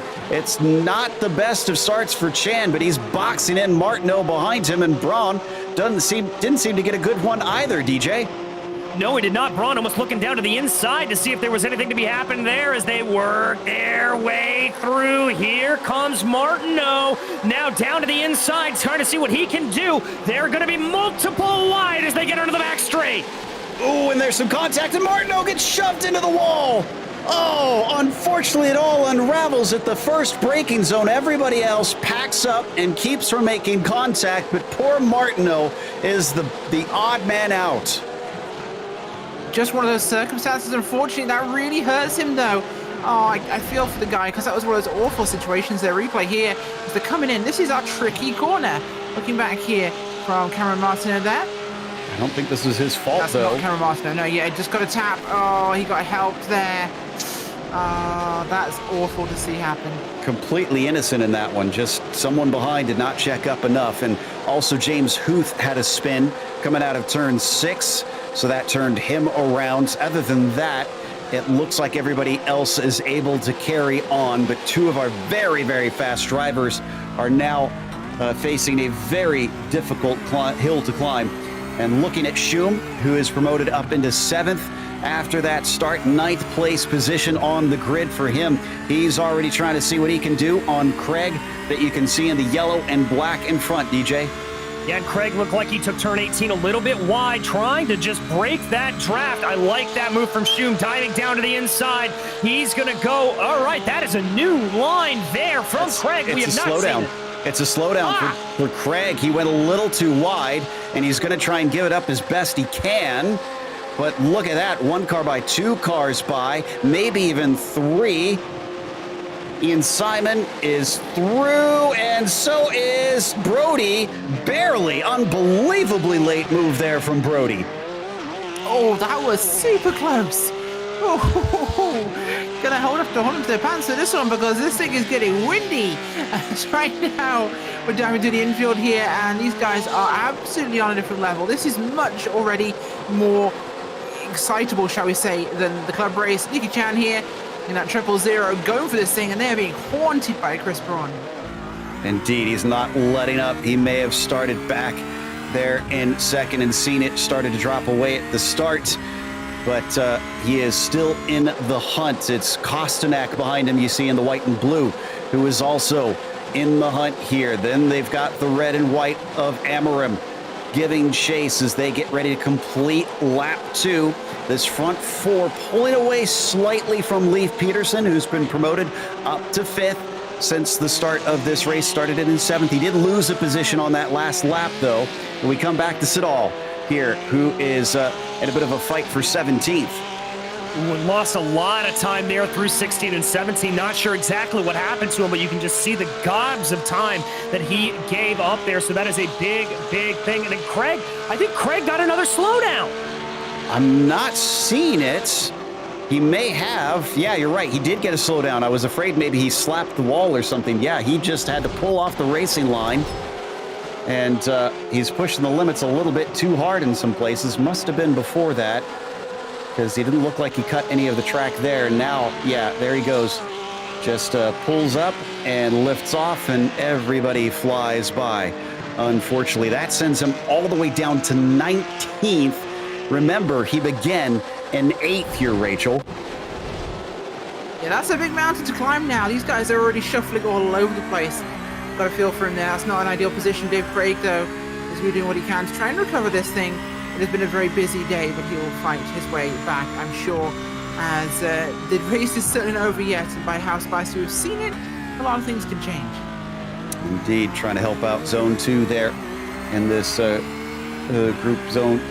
group challenge, weaving their way along the backstretch. Oh, Kostanak! Kostanak is off track. Our 3rd place driver finds himself taking it a little bit too hot into the chicane. He's going to fall into 8th position. Oh, not what Kostanak wants to have happen. Let's go back and check out the replay here. Now, this is coming out of that fast sweeper. Oh, this is down into 11 and 12. Joe, Wednesday night, we were talking about this. He caught the grass. He caught the outside of the grass. And he's into pit lane. I've seen a black flag. Is he already that far on the incident limit? This is not a slowdown penalty that he's having to serve here. He's been given a black flag. Unbelievable stuff. So we come back live, and this is a battle with Schum now with, I think that's Peterson, and Peterson is going to bang wheels with him as they now come up into turn 5, trying to brake hard down into the double left-hander. He's pitched down. He can't keep the speed up, so Schum will retain 4th place. I mentioned before, I was a bit surprised that Peterson started where he did, Rachel, but man, he's having a good one here today. Yeah, he's really going for this thing. Leif Peterson's always been one of our fantastic drivers here, and Leif is like a leaf in the wind. Name that quote, but I will love you if you do. But he's doing a great job here in that 9:13. Look at Schum here from 4th place. He's also had a great run here. In fact, this guy's been putting in some serious speed in that 56. So we come down into the braking for 11 and 12 once again. Just putting some distance between himself and Peterson in the background. You can kind of see McNeely and Brody fighting. And then look at this train. Holy cow. That's Gonzalez in front of the red and white. He is leading Ian Simon, who we're watching from on board with. Geralt in there, Martin and Edie. Oh, into the pits comes Simon. Is this another penalty, Joe, or is this a very, very early pit stop? It is a penalty. It is. Wow. So maybe these drivers are just having to back off a little bit on those track limits. I guess the pros are going to be the ones that are going to try and edge that out the most of everybody as we ride on board with Amorim. And look at this. It's gone from a battle for fourth between Schum and Peterson to now a battle for second place. In fact, yeah, that is our leader up in front. They've not dropped off of Nikki Chan here, Rachel. No, they really have not. Nikki's been kept the most honest of every race we've had this time out here at Auto Club, and they are not being given an opportunity to go free here. That Canadian's going to be feeling a little warm under the collar, I think, right now, rather than the Canadian winter itself being quite cold. So, makes a change, I guess. So we fly down the backstretch once again, and Braun is doing his best to make sure that this second place stays within the grasp of that Martini liveried Porsche. As we mentioned, this is way too early for pit stops for everybody right now, so really not expecting anybody to try and take some differing strategies. Braun, one of our VR users here today, and not needing that H-pattern shifter for these things, just using the flappy paddles as he picks up speed. DJ, already 150 miles an hour. Yeah, and you can see with that massive amount of speed just how important that draft is. Slow car down to the inside there. Not sure who that was, but here comes Amorim. He's going to be able to tuck behind Braun really, really well. I think this could be a good run at it. He's going to poke his nose to the outside and be able to pick up a little bit of a draft from Nikki Chan in front of him. Tries to outbrake him. It's going to have the preferred line going down into 4, but it's still a drag race. Wow, Braun was super shallow there into turn 3, but he made it stick. Now coming into 5, and he's got the inside. Amorim making him work for it. Uses that extra bit of runoff. That is legal, and that actually gives him the second place with a little bit more momentum, Rachel. Yeah, he really does, and they did a great job for him. He used exactly what he needed. Looking to the inside there. Can he find the doors opening? Not quite. He'd have to settle back in position. All right, so he had to work for that, and unfortunately, it looks like it cost him a lot of time. I'm looking at that gap, DJ. It's already up to 2.6 seconds up to Nikki Chan, and I'm not sure that Braun's going to take this lane down either, so they might as well have another fight here pretty soon.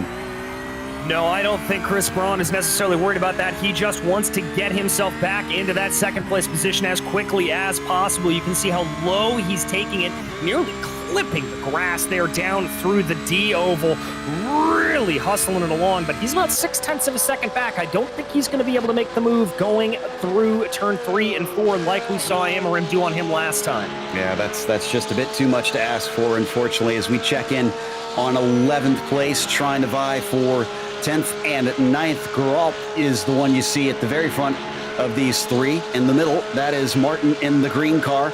The 128 just going to drift a little bit high as Geralt tries to stay defensive. Almost looked like he was going to juke him, but Martin could not do it. Nearly 3 wide for a brief second as Lyle wanted to get involved in it, but they go back to single file and they're starting to pull along Campbell, Rachel.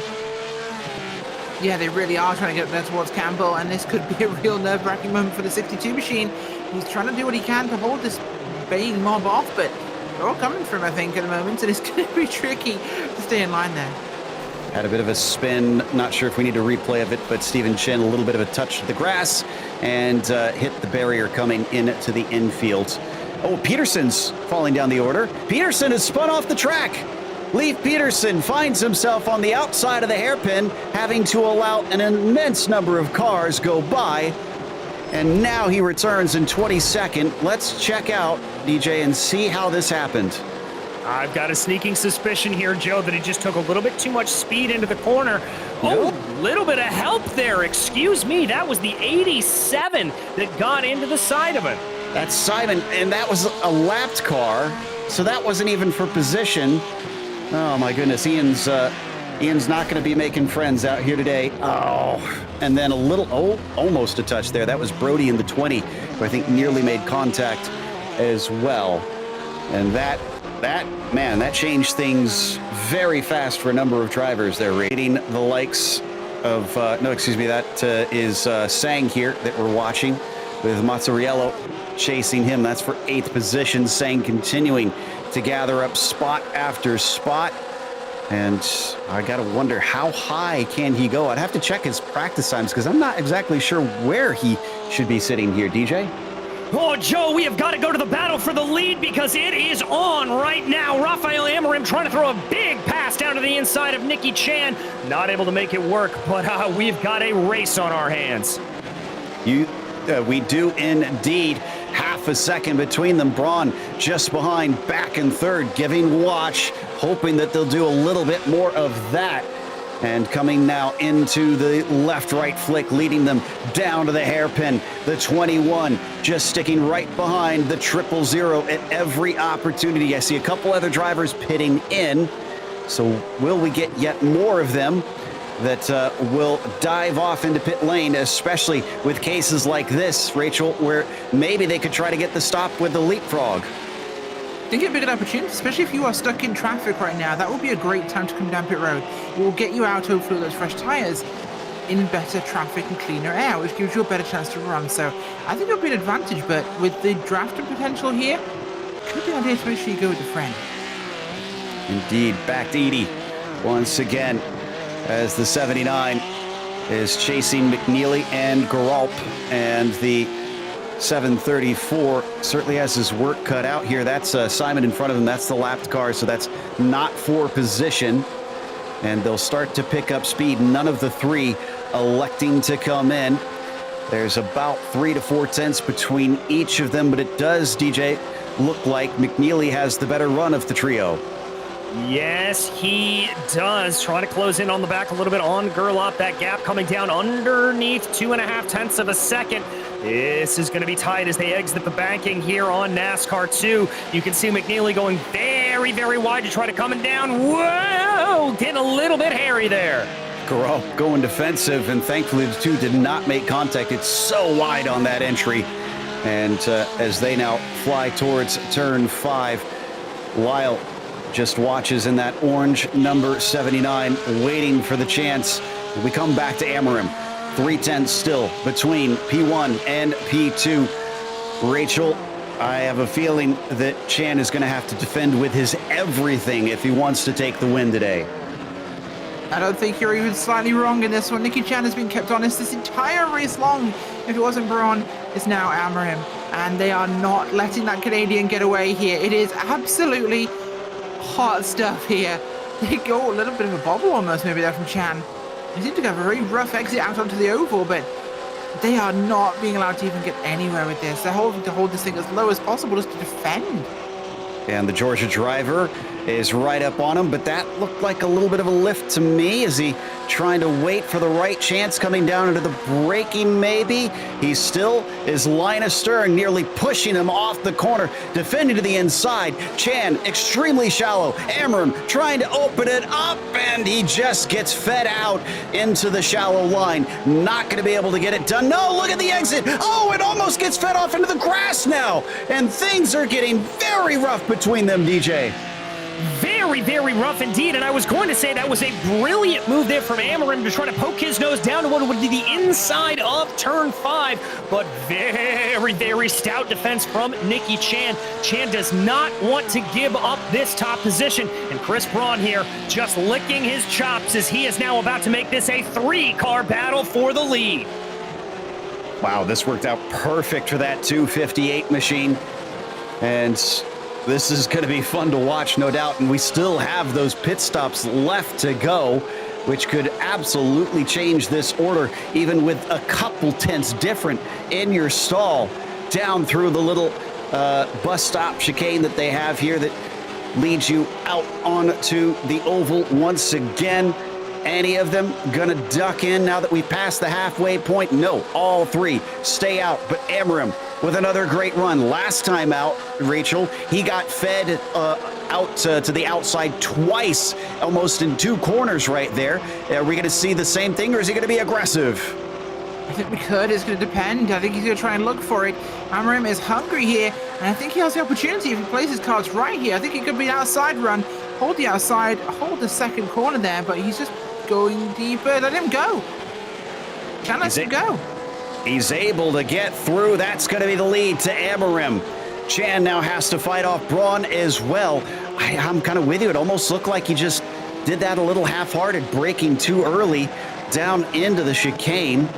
And that, unfortunately, was costly. It's not over, that is for sure, DJ, but a change of position for the first time in this race for the top spot. Yeah, indeed. And yeah, Chan just broke very, very early. I think he got a little bit gun-shy after all of the near contact that happened between himself and Rafael Amarim, and so he maybe wants to just stick back behind. The other possibility here is that he's going for the undercut, that he wants to try to save a little bit of fuel here, or going for the overcut rather, and save a little bit of fuel, maybe go a lap longer.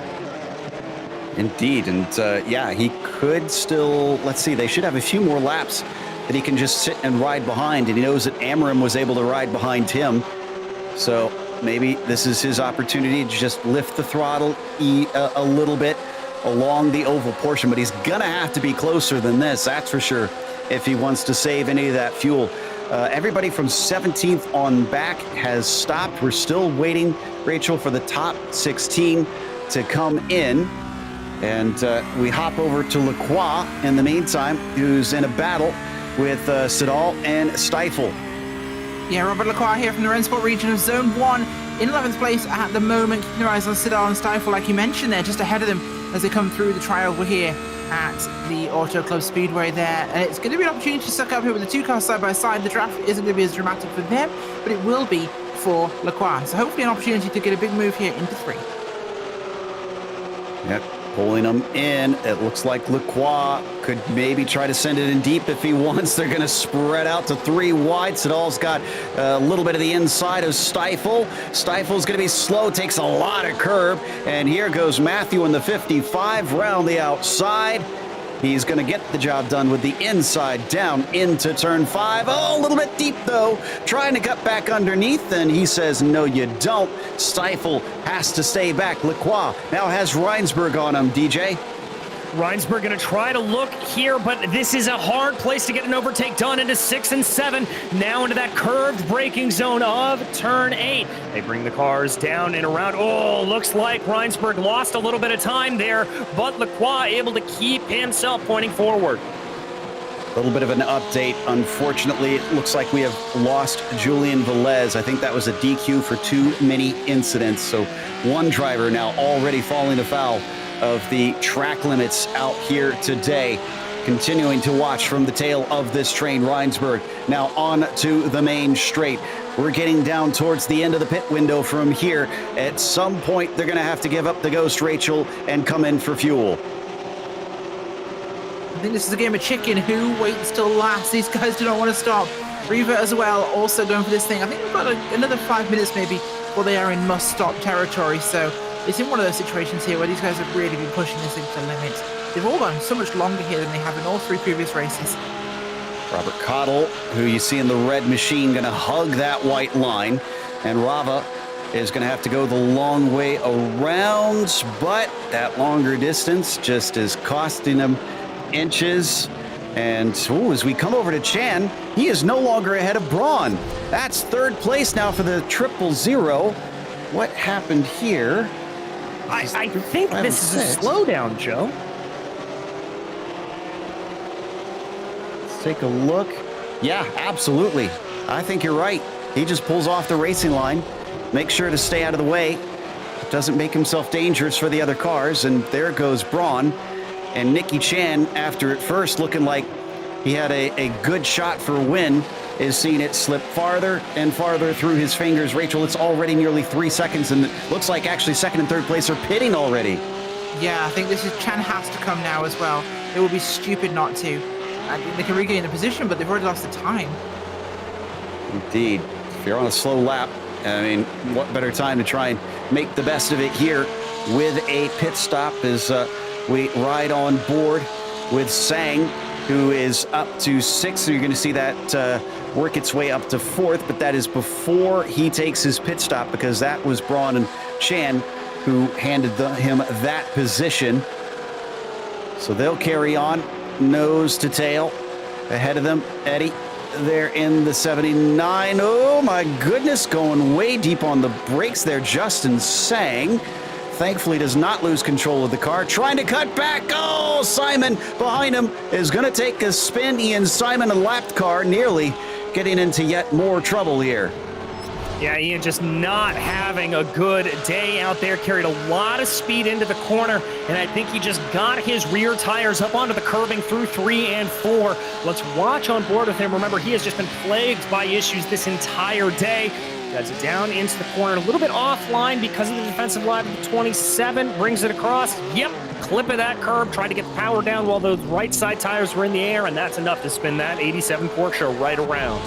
But I don't think we've talked about it enough, Rachel, how much racing is a psychological game.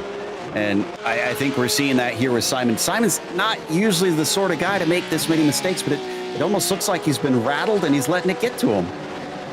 Anyone can drive a fast lap. And this is one of the things I've always told people when they said they could set X or Y, they're the fastest driver here, this in time trial. Yeah, do it with someone on your rear bumper.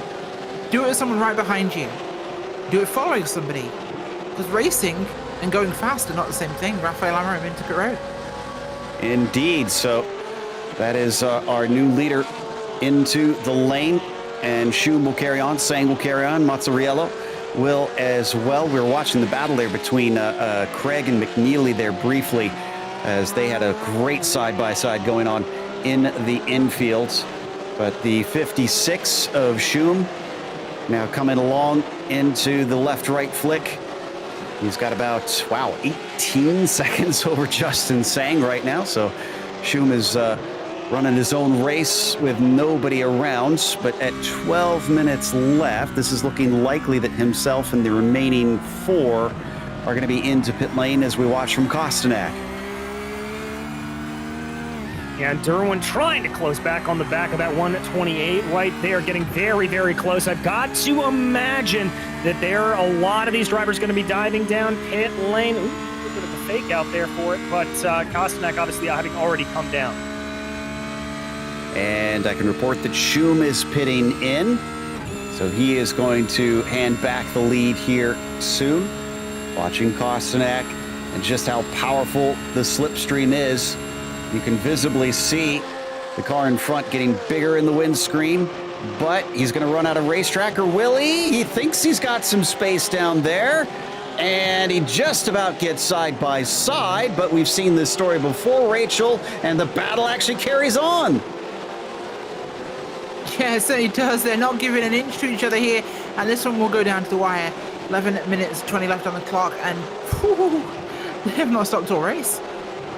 Wow, great stuff between the pair of them as they now come up into one of the more chicanes, and this time Martin. Whoa, and Martin's in deep. He gets into the back of Kostanak. Kostanak can't slow it down in time. Oh, a bit of a check up there from Martin. He wants to give the spot back, but he's not able to in the end. And he's going to keep Kostanak behind. Now Cottle joins the fun. Amarim has pitted. Schum has pitted. Sedal has not. He is the only one to get to lap 19. Yes, he is, as we ride on board this battle, continuing to rage on right here. Derwin Kostanak back in P20, trying to get by Martin. Looks like he had a little bit of a better run. Is he able to get it woed up? Martin looking pretty good coming out of turn 18. And here they come. Whoa! Oh, and apparently these couple had not pitted yet, and I had missed that, so they are having to take their stops, and they will be good from the end. But Nicky Chan in the pit stops. Schum has jumped Nicky Chan. Almost a second difference between them, stationary in their pit stalls. Chan has gone from the pole position down to 4th now, Rachel. Yeah, Chan had a really rough pit stop there, but it was the slower lap as well, I think, that hurt that. It's just allowed him to catch up time. I hope we maybe get a quick chat with Nicky just to find out what exactly happened here, because this is highly unusual, especially after such a fantastic series that he ran last time out with the 8 rounds. 10 minutes left to go, which means as we cross that mark of tonight's race, it's time to bring you the Hagerty Motorsports Race Break. Since 1984, Hagerty has been the worldwide leader in collector car insurance. Everything they do is geared towards enabling and enhancing the experience of automotive enthusiasts and making sure that the vehicles we all love and the lifestyles that revolve around them don't just survive, but thrive well into the future. Hagerty, let's drive together.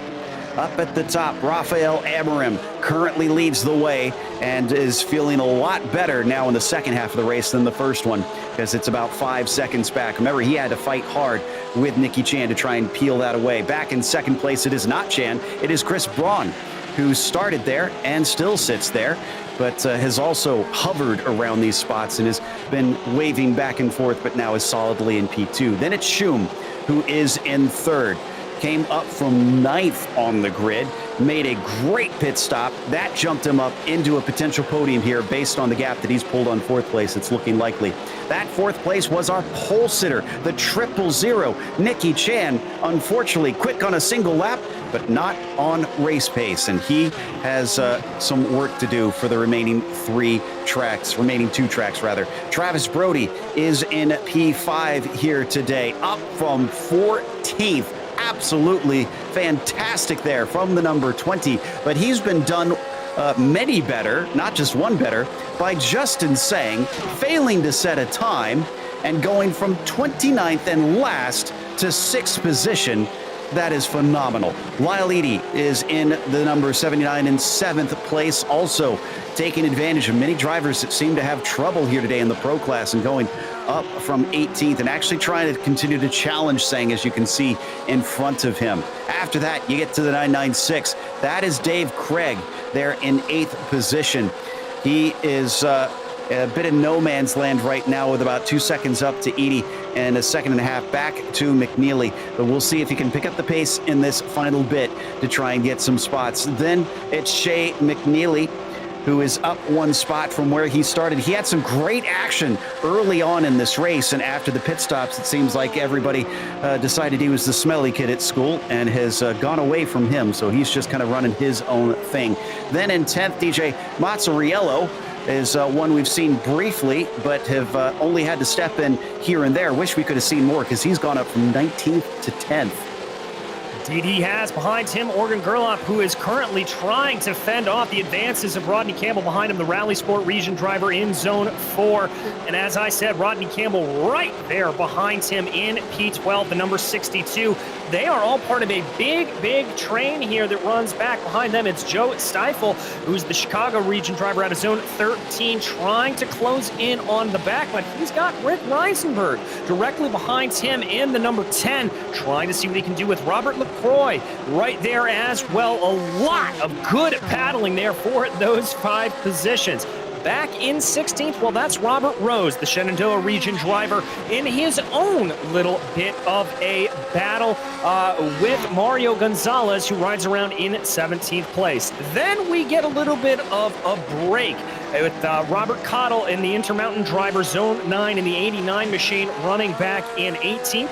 19th is Stephen Chen, who's trying to catch in on the back of Cottle to the best of his abilities. And then finally in P20, it is Christian Rava, the Suncoast Florida region driver, piloting that teal machine all the way around. Rachel? Cameron Martineau in the 28 there from North Country region of zone number 1 is in 21st place right now. A rough race for them. They started in 3rd place. The 55 car in 22nd is Matthew Siddle, the Lone Star region of zone number 5. He's also had a pretty rough race. He's down 10 after starting in the 12th spot. Behind him, Ian Simon in the 87 and 23rd from the Whiskey Bay region of zone number 5. Ian started in 11th place. He's also down 12. Leif Peterson has had a really rough race. Started 7th. He is now in 24th. And the 913 from the Maverick region of Texas, zone number 5, has also had a pretty disappointing first outing. 24th is going to be John Martin there in the Upper Canada region on 128. He's coming down pit road for his service here from zone number 1. But Martin started 17th. And I think he's been given a black flag, actually. Oh, yeah, could be that. We'll cycle around here, but this is 26th place. James Huth in the Hudson Champlain region of Zone 1. That 12 car was started 17th place. Nope, wrong positioning there for him. He started in 6th. He's had a really rough drop down. Behind them is Klaus Nielsen. They started 26th, and they're roughly running it with all the pit stop sequences and black flags that just happened, shaking up our running order here. But the Lone Star region driver of Zone 5 is trying to recoup. Dylan Kosnak is in 28th in the 190 machine from the Wild Rose region of Zone 14. Kosnak started 5th and is also having to make up for a tough first round. And this That's the concludes... last car, I believe, on our track. Yes, this concludes tonight's Midway Race Report, brought to you by Hagerty Motorsports. Big thanks to them for sponsoring the series. And wow, this has been messy, but we said it multiple times in the lead up to this race that we expected drivers to be more aggressive, to take things right to the limit. And sometimes you get close to that limit, DJ, you accidentally go over it. Exactly, Joe. It's a lot of scrappiness that we are seeing out of these drivers pushing that absolute limit, specifically when it comes to that middle pedal, the brake pedal. You get a little bit too hard onto it, and those front tires are going to want to lock up, and when that happens, it is a one-way ticket to disaster.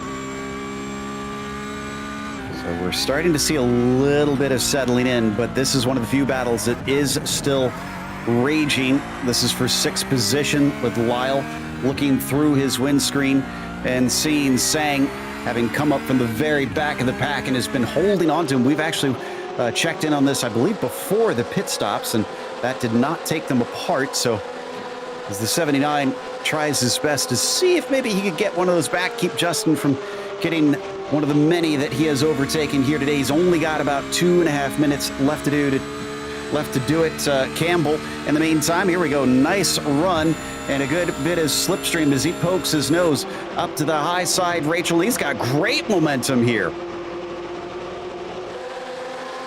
Huge momentum there. Really going to be advantage for him in this one. Could see him get that move done in towards 3 here if he has the opportunity. Goes really wide for a big dive in, hoping to use that momentum to carry him through the corner. Goes way too wide. He was almost in Sacramento. It's just about cut through the grass there coming across, and Stifle is going to come around the outside to see if he can maybe make that a loss instead of a gain for the 62. No such luck. Behind them, that's a lapped car. That's not for position, but 11th, 12th, and 13th here with about 2 laps to go. Yeah, 2 laps to go here at the end of the race. We're going to ride on board Stifle. Defensive move down to the inside for Campbell. Yeah, Campbell knows that attack is coming from Stifle, and he knew if he was able to block it off there going through turn 8, he'd be able to do it. But Stifle is, I've got to say, Ian Simon here filling his rear view mirrors. That's a little bit scary if I'm Joe Stifle. That is a lapped car right there. Indeed, the Illinois driver is going to have to do his best to make sure that does not distract him, knowing that that's not for position. This is not 1 to go. This is 2 to go here at the line for these drivers. Our leader was already well past that starting line with plenty in hand, and picking up the slipstream as Stifle carries on. We head back to Edie once again, down into the braking. Nobody going wide between those two, down into the corner. In front of them, is it just me, Rachel, or are they gaining on Travis Brody? I think they are. The time's coming down a little bit. They are actually picking up a good bit of time. They're not fighting as much, but Brody's there on his own, so they will be gaining. Looking at the lap times, and yeah, it was about a full second between the 20 and the 27 last time. Now, that could have been traffic. That could have been a small error from Brody. We're not sure. We'll try and look into that. Continuing to watch from the 79's perspective, and I wonder if it's fuel, because he's continuing to lose ground. They are now even closer, DJ. I think Brody might have short-fueled a little bit. Yeah, 9.2 seconds in his stall. Well, and Joe, remember, Brody came in super early. He came in on lap 7, and so that margin for error a lot larger if you come in that early. I think he has got a fuel problem. That's got to be frustrating, and white flag is out. Amarim has already taken it. Chris Braun a full 8.5 seconds behind him. So Amram just has to tiptoe home, and he's got to win. As we see Travis Brody having to play defense now, but does he have the fuel to allow him to do that? Sang on his tail, Edie on his tail. Is he already out? We're not even close to being done with the lap. Oh my goodness, his car sputters. And just like that, Travis Brody is watching this top 5 turn into an empty tank and disappointment. Meanwhile, up at the very front, even though we're watching Schum here battle with the likes of, I believe that was one of our drivers in the mid pack there. We've also got our leader, Amram, the 21, coming around the final corner, seeing the checkered flag held out by Barney, and Rafael Amram has raced his way to the front to take a win. Fantastic run by Amram. He really had it in a good line here. Look at the Schum now, dragging up here. Can he make anything happen with this one? I don't think it'll be close enough to do anything with it, but whew, that was close. Braun just had it in the bag. Apologies, that was not mid-pack. That was for P2 there. Very close at the end as Craig comes around behind Brody. And Brody is trying to stretch this fuel as far as it can go. Is it finally fully out? I think it is. I think that is an empty tank. And he coasts across the line in 9th in the end. I guess making some lemonade today out of some really sour lemons there, DJ, but at least it was a top 10.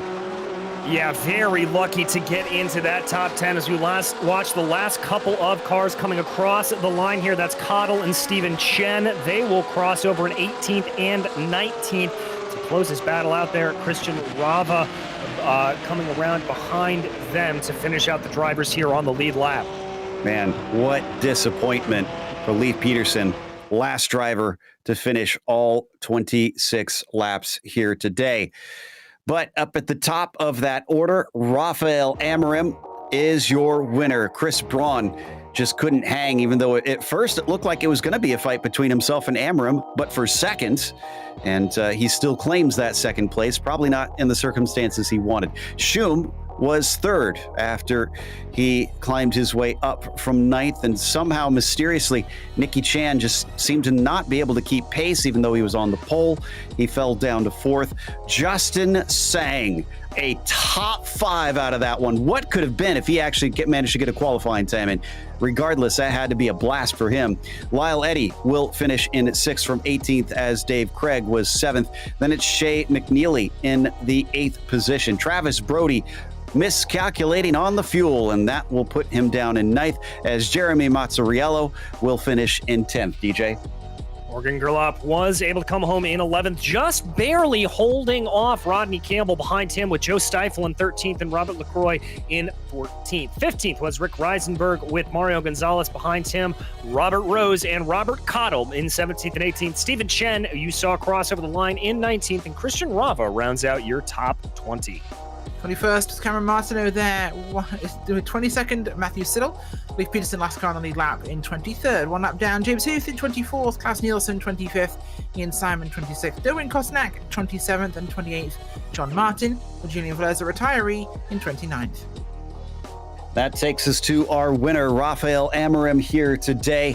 After starting from 4th on the grid and fighting his way forward, Rafael, great stuff. Looked a little hairy there at the start as we're watching the replay now, and drivers trying to sort themselves out into that first chicane. But after that was done, you picked them off bit by bit and then left everybody in the dust. How'd you do that?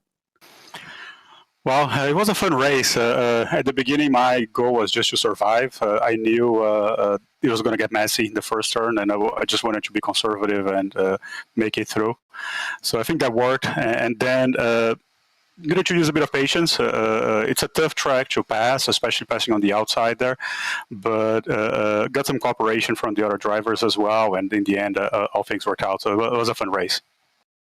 We saw a lot of drivers that had issues with the incident limit out there, but you came away with a mere 2, which is frankly kind of impressive with how many parts of this track are just all paved runoff and cones and painted lines. How did you manage that? Yeah, I've been trying to pay more attention to off tracks since it's worth something here in the championship.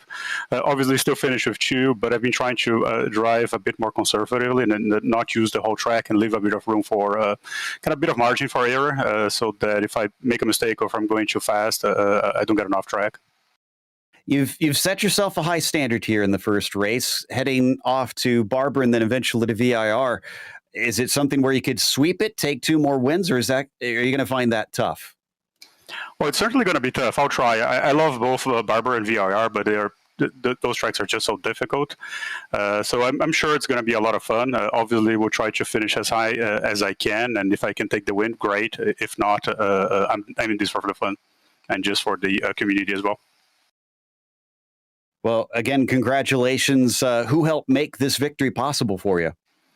Oh, as always, my wife and my family, they're always there supporting me. I really appreciate the community we have, all the other drivers, everyone, all of the steering committee, the sponsors as well. This wouldn't have been possible without any of them. And as always, this is a lot of fun. So I appreciate all the time we spent together here. And thank you guys for the great job at the broadcast. Well, thank you so much. That was Rafael Amorim, who was our victor here today in the pro class. It was Chris Braun who finished second. DJ has caught up with him. I have indeed. Chris, you started second, you finished second, but that wasn't exactly the tail of the tape out there.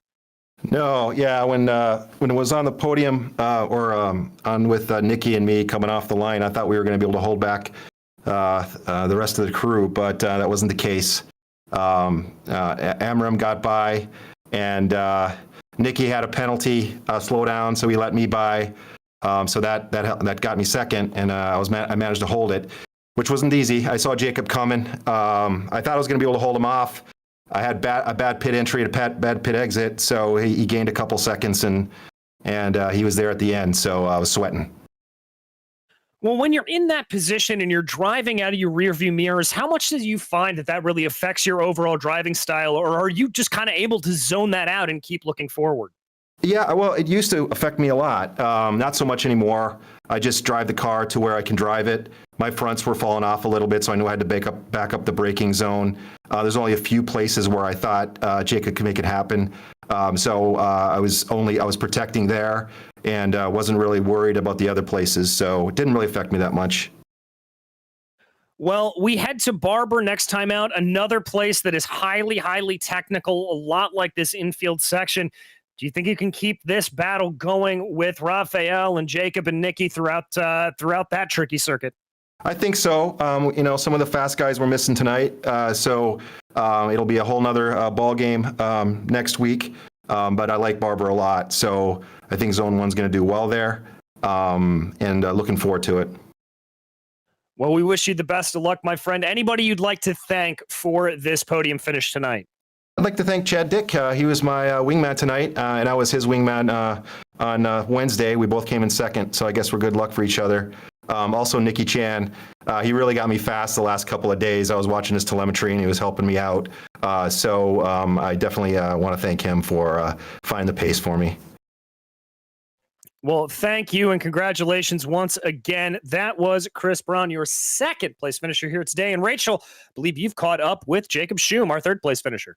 I have indeed, Jacob. Not quite there at the end to take it to Mr. Braun, but a battle you two had for quite a long time in today's race. I think seemed really busy up at the front. Yeah, so it started off during the pit stop phase. So they stopped a lap earlier than what I was planning to stop. And then in the end, my father, Jonathan, I'd like to thank him for me being able to get this podium. He told me to stay out for another lap, even after Rafa pitted, and that paid off in the end when I was ahead of Nikki to take P3 and about 2 seconds behind Chris. Well, it seemed to pay off for you, of course. And is this a track you've had much prior experience with? Yes, I first ran this track in the California Festival of Speed, or the Virtual Fest of Speed, in GT4. And then I ran this track in Series 7, which I almost also had a podium as well. I was also just short last time, but I'm happy that I managed to get a podium at this track. Well, that is awesome. Anybody you'd like to give a shout out to or thank? Yes, I'd like to first thank my father and my mother, Jonathan and Cecilia, for supporting me throughout this. And I also like to thank Dewey, Ed, and Joe, and Rafa from my endurance team, and also Travis for being able to successfully traverse club class, and he was very close to being at the front as well today, but he had an unfortunate incident which prevented him from finishing up higher. And also like to thank all of you guys. Thank you. Well, thank you very much for joining us, Jacob Shim from the Carolinas region there. Thank you, and back to you.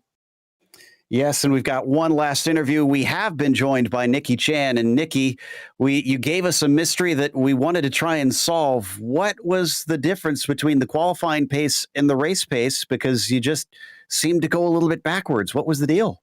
I guess I think a lot of my pace comes from really working the car, and as the stint went on, the car just deteriorated. I think one of the things I really need to learn from the rest of the pros and coming into this class is how they manage their car really well through the race.